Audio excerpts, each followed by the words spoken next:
ಹಿರಿಯವರಾಗಿದ್ದಾರೆ. ಸುಮಾರು ಯಾವ ಕಡೆನೂ ಕೂಡ ಅವರು ಹೋದಂಥವರಲ್ಲ. ಕಾಂಗ್ರೆಸ್ ಪಕ್ಷದಿಂದಲೇ ಗ್ರಾಮ ಪಂಚಾಯಿತಿಯಿಂದ, ಸಹಕಾರ ಸಂಘಗಳಿಂದ, ಮತ್ತು ಜಿಲ್ಲಾ ಪಂಚಾಯಿತಿ ಆವೇಶಗಳನ್ನ ಉಳಿದ್ರು ಕೂಡ ಯಾವ ಎಲ್ರಿಗೂ ಕೂಡ ಹೋಗಿಲ್ಲ. ಪಕ್ಷದಲ್ಲಿ ನಿಷ್ಠೆ ಇರ್ತಕ್ಕಂಥವ್ರು ಇವ್ರಿಗೆ ನಾವು ಇವತ್ತು ಉಪ್ಪಾರ ಜನಾಂಗದವರು ಎಲ್ಲ ಮುಖಂಡರುಗಳು ಸಹ ಕೂಡ ಇಲ್ಲಿ ಇರ್ತಾರೆ. ಎಲ್ಲ ವರ್ಗದ ಜನರು ಕೂಡ ಇಲ್ಲಿದ್ದಾರೆ. ಎಲ್ಲ ವರ್ಗದ ಜನರ ಜೊತೆಲಿ ನಮ್ಮ ಪುಟ್ಟರಾಜಶೇಖರ್ ಸಾಹೇಬರು ಸಹಕರಿಸಿ ಅವ್ರು ಏನೇ ಆಗಲಿ ಅವ್ರ ಕೈಲಾದಂಥ ಸಹಾಯ ಮಾಡಿ ಇಲ್ಲಿವರೆಗೂ ಕೂಡ ಅವರು ಬಂದಿದ್ದಾರೆ.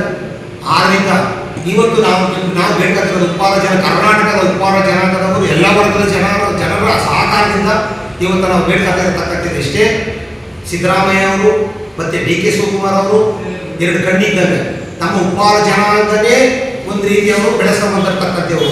ಅದರಲ್ಲಿ ಇರ್ತಕ್ಕಂಥವ್ರು ಏಕೈಕ ಕರ್ನಾಟಕದಲ್ಲಿ ಉಪ್ಪಾರ ಜನಾಂಗದಲ್ಲಿ ಒಬ್ಬರೇ ಪುಟ್ಟರಾಜಶೇಖರ್ ಅವರು. ಇವ್ರಿಗೆ ಮೊದಲೇ ಸಚಿವ ಸ್ಥಾನ ಕೊಡ್ತೀವಿ ಅಂತ ಹೇಳಿದರು, ಏನೋ ಮಿಸ್ ಆಗಿದೆ. ಈ ಸಾರಿ ಸಚಿವ ಸ್ಥಾನನ ನಮ್ಮ ಸಿದ್ದರಾಮಯ್ಯ ಅವರು ಮತ್ತು DK ಶಿವಕುಮಾರ್ ಅವರು ಸೇರಿ ನಮಗೆ ಸಚಿವ ಸ್ಥಾನ ಕೊಟ್ಟು ನಮ್ಮ ಉಪ್ಪಾರ ಜನಾಂಗದ ಅಭಿವೃದ್ಧಿ ಕಡೆ ಹೋಗ್ತಕ್ಕಂಥ ಒಂದು ಸಹಕಾರನ ಕೊಟ್ಟು ನಮಗೆ ಮಂತ್ರಿ ಮಾಡಿಕೊಡ್ಬೇಕು ಅಂತ ಹೇಳ್ತಾ ನಾನು ತಮ್ಮ ಮಾಧ್ಯಮದ ಮುಖಾಂತರ ಕೇಳ್ತಾ ಇದ್ದೀನಿ. ನಾವು ಹಾಗೂ ಕಾಂಗ್ರೆಸ್ನಲ್ಲಿ ಇದ್ದೀವಿ. ಉಪ್ಪಾರು ಇಡೀ ಕರ್ನಾಟಕದಲ್ಲಿ ಎಲ್ಲೆಲ್ಲಿ ಉಪ್ಪಾರ ಇದ್ರೆ ಅಲ್ಲೆಲ್ಲ ನಮ್ಮ ಕಾಂಗ್ರೆಸ್ ಅವರು ತೆಗೆಸಿ ನೋಡ್ಬೋದು ಎಷ್ಟು ವೋಟ್ ಬಂದಿದೆ, ಎಷ್ಟು ವೋಟ್ ಬ್ಯಾಂಕ್ ಬಂದಿದೆ, ಬಂದಿಲ್ವಾ, ಬಂದಿದೆಯಾ, ಬಂದಿದ್ರೆ ನಮ್ಗೆ ಸಹಕಾರ ಕೊಡ್ಲಿ. ಬಂದಿಲ್ಲ ಅಂತಂದ್ರೂ ಕೂಡ ನಾವು ಏನು ಪಕ್ಷ ಬಿಟ್ಟು ಹೋಗಲ್ಲ, ಪಕ್ಷದಲ್ಲೇ ಇರ್ತೀವಿ. ಪಕ್ಷದ ನಡೆನೇ ನಮ್ಮ ನುಡಿ, ಕಾಂಗ್ರೆಸ್ ಪಕ್ಷದ ನಡೆ ನಮ್ಮ ನುಡಿ.